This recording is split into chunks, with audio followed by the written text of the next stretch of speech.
Bien, nuevamente nos conectamos, vamos a esperar que se conecten los demás hermanos. Nos encontramos siempre por este medio para estudiar todos los miércoles.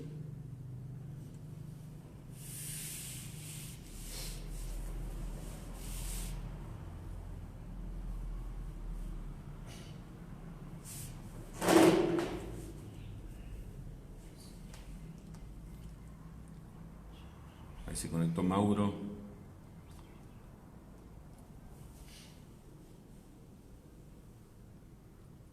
Estela. ¿Qué tal, Mauro? ¿Cómo estás?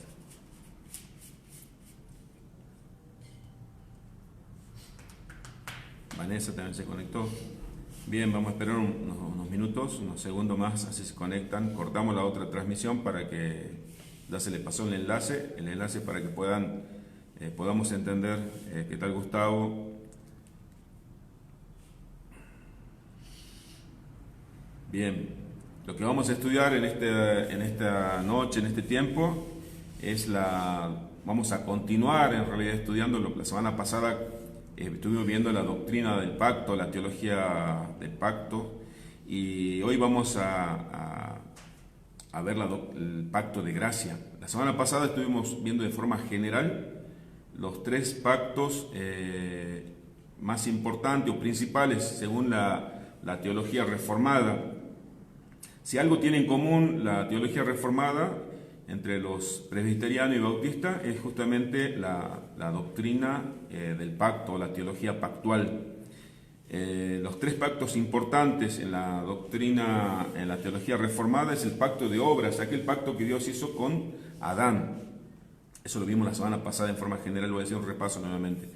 Después está el pacto de redención, que es el pacto entre Dios y Jesucristo, Dios Padre con Cristo, el Dios encarnado. Y después está el pacto de gracia. El pacto de gracia es el pacto de redención ofrecido al pecador gratuitamente. El pacto de obra es aquel pacto que Adán no cumplió o violentó cuando Dios le había puesto como condición la obediencia perfecta, y la promesa o la recompensa a esa obediencia perfecta era la vida eterna. En el pacto de redención también era un pacto de obra que Cristo debía cumplir, y la recompensa era la salvación de nosotros, de los pecadores elegidos. El pacto de gracia es, como decía hace un momento, es el pacto en el cual Dios hace un pacto con los pecadores, donde Dios promete bendecir, salvar a los pecadores por medio de la fe en Cristo. La condición es nuestra fe puesta en Jesucristo. Todo pacto, como estamos viendo, tiene una condición a cumplir y también tiene una recompensa. Los pactos, Dios tiene un propósito cuando hace un pacto con un hombre. El primer propósito es de bendecir al hombre, pero no de bendecir a un hombre, sino que Dios toma una cabeza representativa o federal, ese hombre con el cual Dios hace un pacto, para bendecir a todos los demás hombres. ¿Dios es beneficiado? ¿Dios será beneficiado en los pactos? Por supuesto que no, porque Dios, entonces estaríamos diciendo, si Dios haría un pacto para beneficiarse Él, Dios tiene necesidad de algo.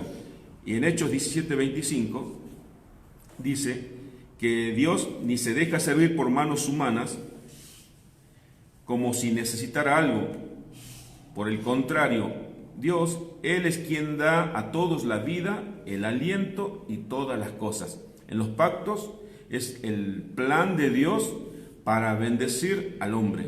En todo pacto Dios tiene un plan de bendición, ¿sí?, por medio de una cabeza federal o representativa para bendecir al hombre. ¿Qué es el pacto de gracia? Vamos a ver, ya vamos a entrar de lleno qué es el pacto de gracia. El pacto de gracia es el acuerdo entre Dios y los pecadores elegidos, en el cual Dios promete, fíjese, el Dios creador de los cielos y la tierra promete al pecador la vida eterna. Dijimos que todo pacto tiene una condición. ¿Cuál es la condición del pacto de gracia? Es nuestra fe personal puesta en Cristo Jesús.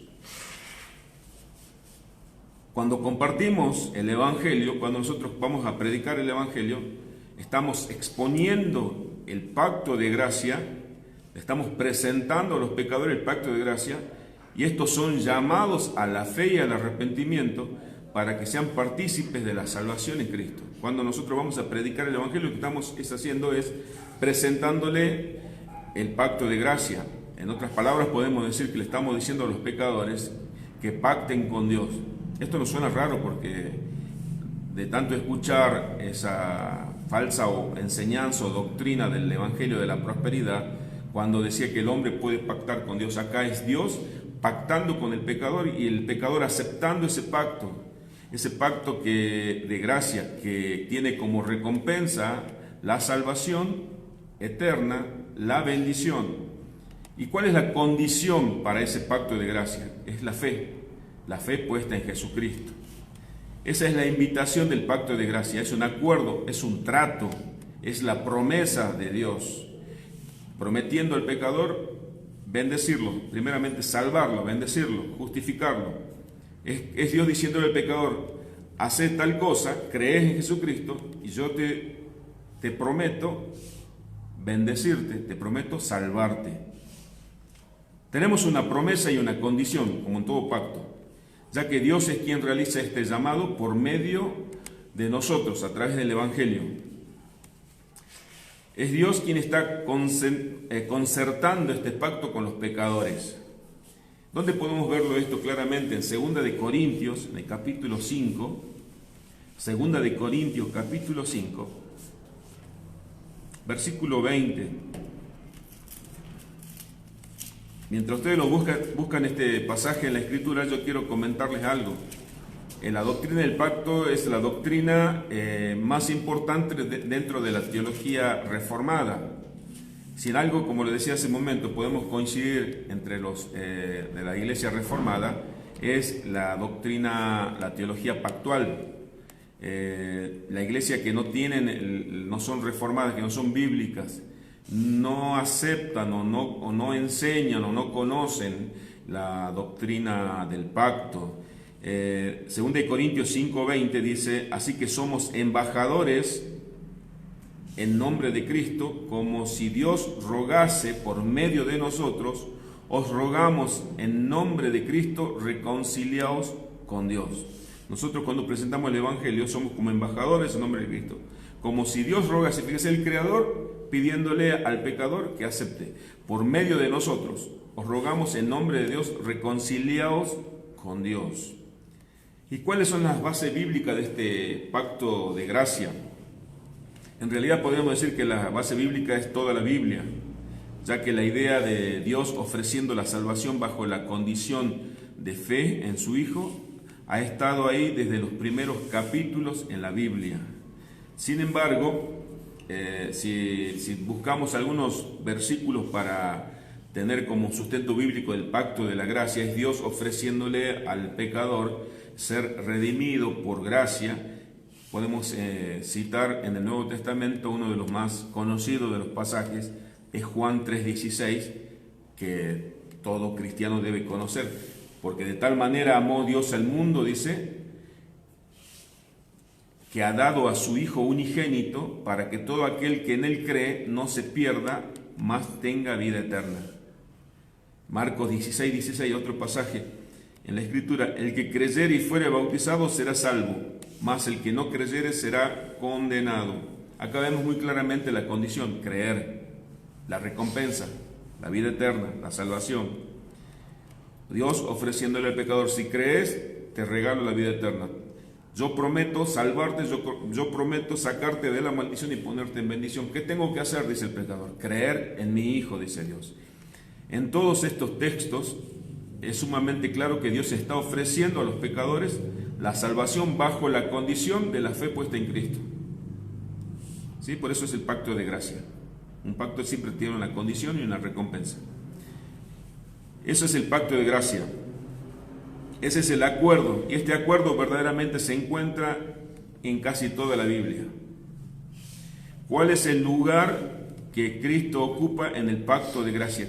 ¿Cuál es el lugar, cuál es la función, el rol de Cristo en el pacto de gracia? Si el pacto de gracia es concertado, dijimos, entre Dios y los hombres, ¿Qué parte tiene Cristo en todo esto? La respuesta la tiene la Escritura, por supuesto. Hebreos 9:11 al 15. Dice, pero estando ya presente Cristo, sumo sacerdote de los bienes venideros, por el más amplio y más perfecto tabernáculo, no hecho de manos, es decir, no de esta creación, y no por sangre de machos cabríos como se hacía en el tiempo de Moisés, ni becerros, sino por su propia sangre, entró una vez para siempre en el lugar santísimo, habiendo obtenido eterna redención. Dice el versículo 13, porque si la sangre de los toros, de los machos cabríos y las cenizas de las becerras, rociadas a los inmundos, santificaban para la purificación de la carne, versículo 14, cuanto más la sangre de Cristo, el cual mediante el Espíritu eterno se ofreció a sí mismo, sin mancha a Dios, limpiará vuestra conciencia de obras muertas para que sirváis al Dios vivo.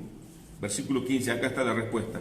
Así que, por esto es mediador, Cristo es mediador de un nuevo pacto, para que interviniendo muerte, para la remisión de las transgresiones que había bajo el primer pacto, los llamados reciban la promesa de la herencia eterna. Cristo es el mediador del nuevo pacto para que nosotros recibiéramos la herencia eterna. Por medio de Cristo nosotros recibimos esa herencia del nuevo pacto, el pacto de la gracia. En el pacto de gracia Cristo aparece como mediador. ¿Y qué significa que es un mediador? Un mediador es un puente que se tiende entre dos partes. De este modo Cristo, el puente es el sumo sacerdote o el sumo pontífice, podríamos decir también, se coloca entre Dios y nosotros.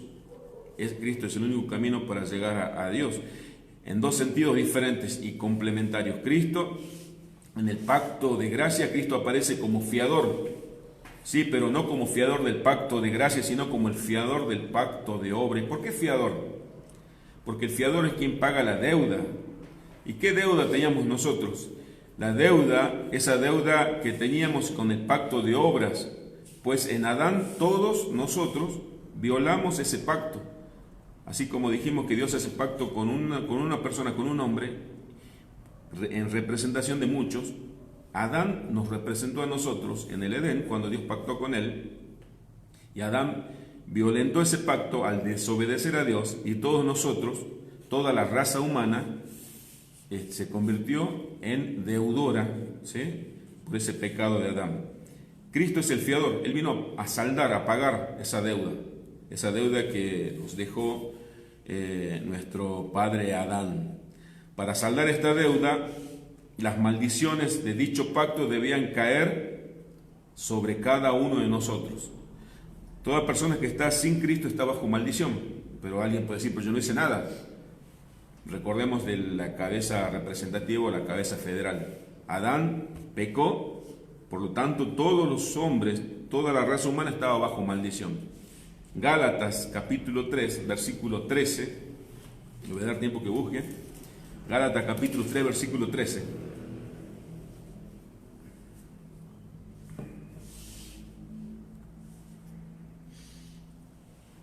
Dice, Cristo nos redimió de la maldición de la ley, hecho por nosotros maldición, porque está escrito, maldito todo aquel que es colgado en un madero. Esto dice la Escritura en Gálatas 3:13. Así que Cristo pagó, es decir, que cargó con todas nuestras maldiciones del pacto de obra. ¿De dónde vienen las maldiciones? Del pacto de obra. Cristo pagó y Él ocupó nuestro lugar, recibiendo el castigo y las maldiciones que eran para nosotros. Por eso Cristo murió colgado en un madero para cumplir lo que decía la ley de Dios. Cristo es presentado en el pacto de gracia como fiador del pacto de obras. Él pagó la deuda del pacto de obra, entonces nos cumplió con el pacto de redención, que es el segundo pacto de obra, el pacto de redención. Y Dios nos ofrece a nosotros gratuitamente ese pacto de redención, y ese pacto de redención ofrecido de parte de Dios se llama pacto de gracia. ¿Por qué? Porque es gratis. No tenemos que hacer nada para recibir ese pacto y para recibir esa promesa. Pero recién dijimos que había una condición, era la fe. Ya vamos a tocar ese punto. Cristo es la cabeza federal. Cristo es el representante del pacto de obra. Aquel pacto de obra que Adán no pudo cumplir, que fue necesario para que luego nosotros recibamos el pacto de gracia. Fíjese que tan importante, ¿no? A veces, por eso Pablo cuando en Gálatas, en toda la carta a los Gálatas, Pablo defiende tanto la salvación por medio de la fe, o la salvación o el evangelio de la gracia, porque la iglesia estaba siendo, en ese momento, en la iglesia de los Gálatas, estaba siendo como confundida con un pacto o con la salvación por medio de las obras. ¿Qué obra puede hacer el hombre como para alcanzar la bendición o como para quitarse la maldición que ya había heredado de Adán? Absolutamente nada. Es por eso que Pablo llamaba a los Gálatas necios, insensatos, estudiando el pacto de obra, el pacto de gracia, el pacto de redención, vamos a poder entender con más conocimiento bíblico, y si tenemos conocimiento bíblico vamos a encontrar seguridad en nuestra fe. Es importante aclarar que Cristo fue representante de sus elegidos en el pacto de obra. Lo que no pudo hacer Adán, esa deuda que teníamos nosotros, Cristo nos representaba ahora, nos representó en el pacto de redención. Es decir, que Cristo realizó aquella obediencia personal y perfecta que Adán no pudo realizar. Esa obediencia personal y perfecta que fue demandada en el pacto de obra allá en el Edén. Y esa obediencia, la que nos es imputada a nosotros por medio de la fe, cuando nos unimos a Cristo, es lo que se llama esa justificación que recibimos por gracia. Cada uno de nosotros, los que estamos en Cristo y aquellos que hemos creído en Cristo, delante de Dios, fuimos perdonados de todos nuestros pecados, pero también se nos imputó la justicia, la obediencia perfecta y personal. En el pacto de gracia se nos expone estas realidades y se nos ofrece ser partícipe de estas bendiciones, si cumplimos con la condición de la fe personal en Cristo Jesús. No nos olvidemos, en el pacto de gracia también hay una condición para cumplir. ¿Cuál es la condición? La fe puesta en Cristo Jesús. De este modo, no es la fe en sí misma la que nos trae salvación. Porque puede decir, yo tengo fe, pero ¿fe en quién? La fe es simplemente el medio para recibir a quien nos trae la salvación, o sea, a Cristo. La promesa del pacto. ¿Qué es lo que Dios prometió a todos aquellos que cumpliesen con las condiciones de este pacto de gracia? ¿Cuál es la promesa? La promesa principal es lo que leímos la semana pasada en Jeremías 31:31. La promesa principal del pacto de gracia es cuando Dios le dice, yo seré su Dios y ustedes serán mi pueblo. En esta promesa están contenidas las demás promesas del pacto. ¿Cuáles son las promesas del pacto? La promesa principal y central es que Dios va a ser nuestro Dios y nosotros vamos a ser su pueblo. Y dentro de esa promesa están contenidas una serie de promesas. El perdón de nuestros pecados, la justificación o la imputación de la obediencia perfecta, podemos llamarla también, la vida eterna y muchas otras promesas más. Las promesas del pacto de gracia descansan sobre la obra de redención que Cristo realizó en el pacto de obras. Voy a repetir, la promesa del pacto de gracia descansan sobre la obra de Cristo, esa obra de redención que Cristo realizó según lo acordado en el pacto de obras. Vamos a hablar del perdón. En el pacto de gracia se nos promete el perdón de nuestros pecados. Pero si nosotros vamos a presentar este pacto de gracia y decimos Dios te promete el perdón de tus pecados, y alguien que tenga un conocimiento de Dios puede decir, ¿cómo un Dios santo y justo simplemente puede dejar de lado o perdonar los crímenes, los pecados sin castigo? ¿Que acaso Dios va a pasar por alto las infracciones a su ley? Sin justificar, sin castigar a los infractores, a los pecadores. Sabemos que eso no será jamás. Porque Dios dejaría, si eso ocurriría, Dios dejaría de ser un juez justo. Dios se convertiría en un juez corrupto. Y nuestro Dios es un juez justo. En realidad nuestros pecados fueron perdonados Si cuando nuestros pecados fueron perdonados, es porque fueron castigados en otros.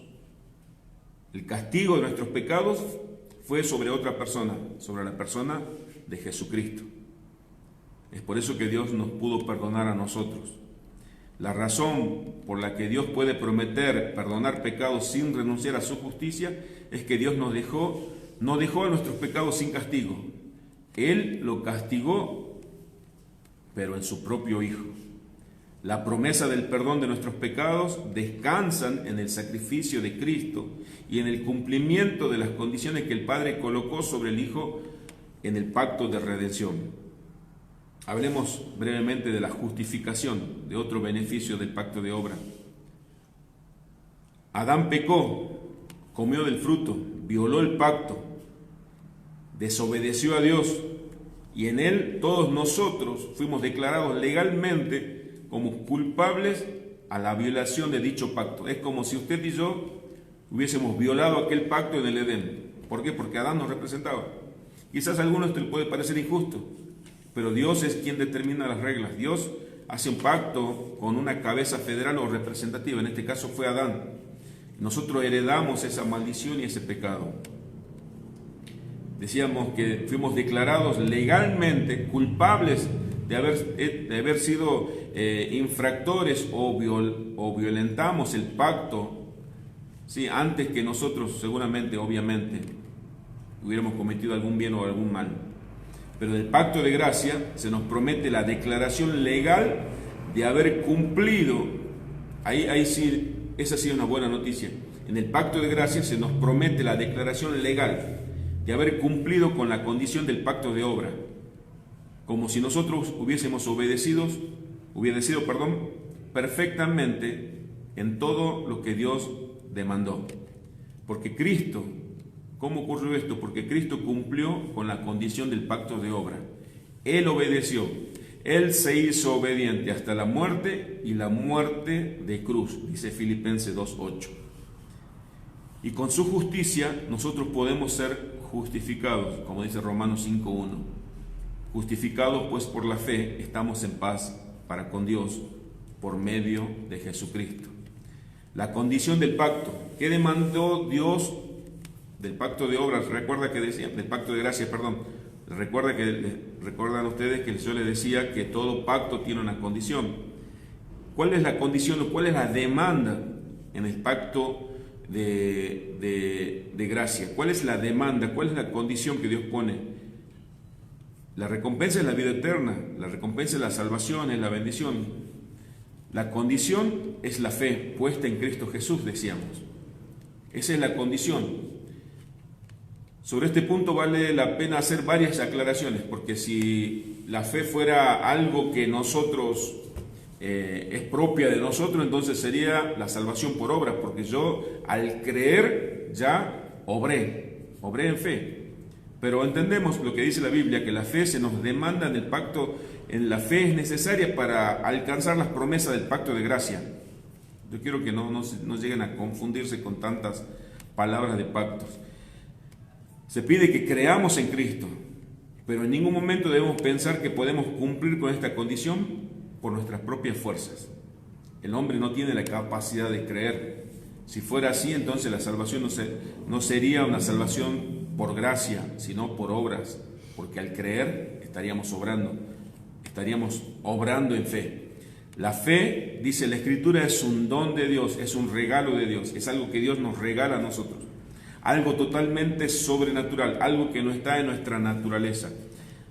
No encontraremos fe en nadie en quien Dios no le haya dado fe. En otras palabras, nadie puede creer en Jesucristo, al menos que Dios le dé esa capacidad de poder creer. Y para que pueda tener esa capacidad de creer, sabemos que primero esa persona tiene que ser regenerada por Dios, transformada por Dios, capacitada por Dios para poder creer. La fe no viene de nosotros, viene de Dios. Y sin embargo es un acto humano. O sea, es un acto humano. Es como si existiera una contradicción, porque la fe no es de nosotros, viene de parte de Dios. Y sin embargo, el creer es un acto humano. pues no es Dios quien cree en Cristo, sino nosotros somos los que creemos en Cristo para nuestra salvación. Aunque Dios, dice la Escritura, ¿dónde está la respuesta a esta supuesta o aparente contradicción? Voy a repetir porque quiero que la entendamos bien. Sabemos que la fe no viene de nosotros, sino la fe es un don, es un regalo de Dios. Pero sin embargo es un acto, es una acción humana. Pues no es Dios creyendo en Cristo, sino somos nosotros creyendo en Cristo, pero con la fe que Dios puso en nosotros. ¿Dónde está la respuesta bíblica? En Filipenses 2:13, cuando dice, Dios es el que en vosotros produce así como el querer, como el hacer, por su buena voluntad. Dios produce en nosotros esa fe, el querer como el hacer por su buena voluntad. Por eso podemos asegurar que la salvación es una obra completa, 100% de Dios. La fe no tiene entonces, entendiendo esto, la fe no tiene una naturaleza meritoria.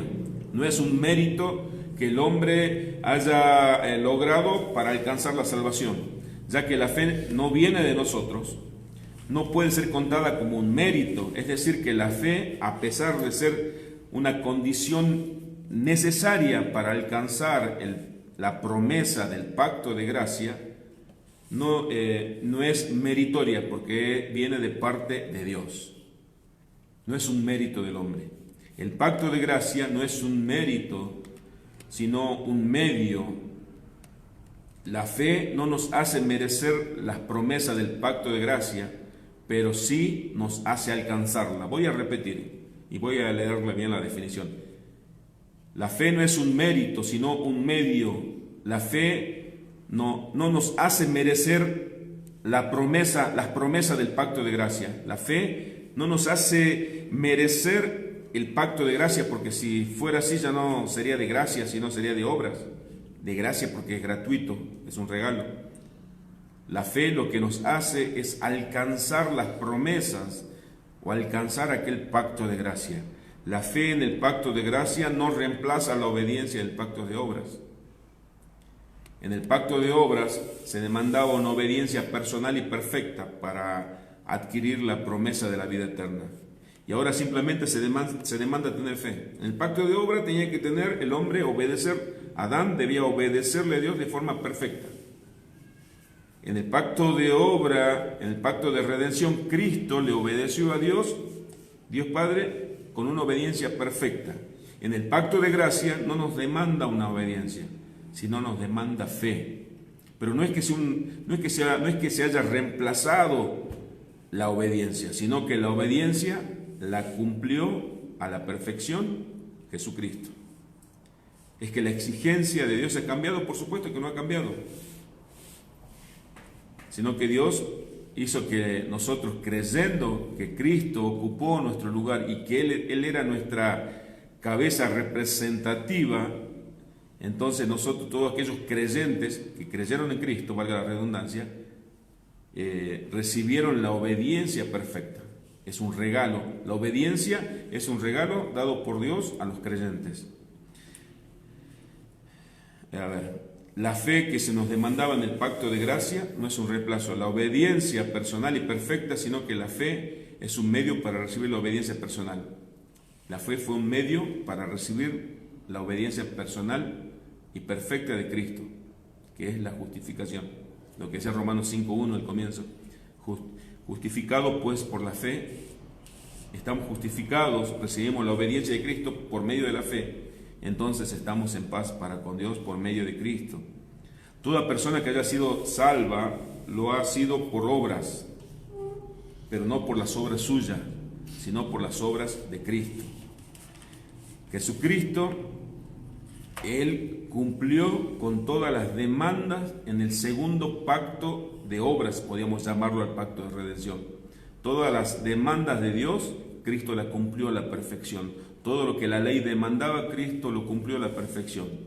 Y Él nos regaló, Dios nos regala ese pacto de redención que nosotros lo recibimos gratuitamente. Es por eso que lo llamamos pacto de gracia.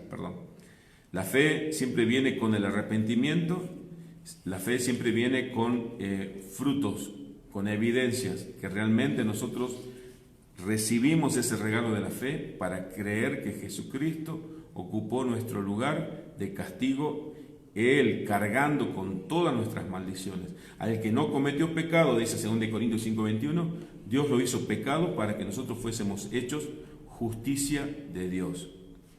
Entonces, para terminar, porque continuamos, es muy largo el tema la próxima semana vamos a continuar. Para terminar, quiero hacer una breve conclusión. Los tres pactos principales: el pacto de obras, aquel pacto que Dios hizo con Adán y Adán no pudo cumplir. El pacto tenía una promesa, vida eterna. El pacto tenía un castigo al incumplimiento, la muerte. La paga del pecado es muerte, dice la Escritura. El pacto de redención, ese pacto que manifiesta la unidad perfecta de la Trinidad. Dios Padre, Dios Hijo y Dios Espíritu Santo, unidos para esa maravillosa obra de la redención. El pacto de gracia es Dios ofreciéndonos a nosotros, Dios pactando con los pecadores elegidos, prometiéndonos salvarnos, bendecirnos. La iglesia está bajo pacto, el pacto de gracia, ese pacto que nosotros no somos garantes ni fiadores. Cristo es el mediador o el sumo sacerdote de ese nuevo pacto. Nosotros debemos recibirlo, nosotros debemos honrar ese pacto, el pacto de gracia. Enseguida nos vamos a estar conectando por medio de Zoom con los hermanos para comentar, para ver si entendieron esta parte, porque es muy grande el tema, fragmento, simple repaso de lo que estamos haciendo, de lo profundo de cada punto del pacto de gracia que nos pueden llevar mucho más tiempo. Es por eso que podamos, yo lo voy a estar pasando material para que puedan leer y estudiar, así el próximo miércoles podemos comentarlos también. Muchísimas gracias, que el Señor nos ayude a entender y a valorar lo que hemos recibido gratuitamente por las obras que Cristo hizo para nuestro favor. Bendiciones. ¿Sí?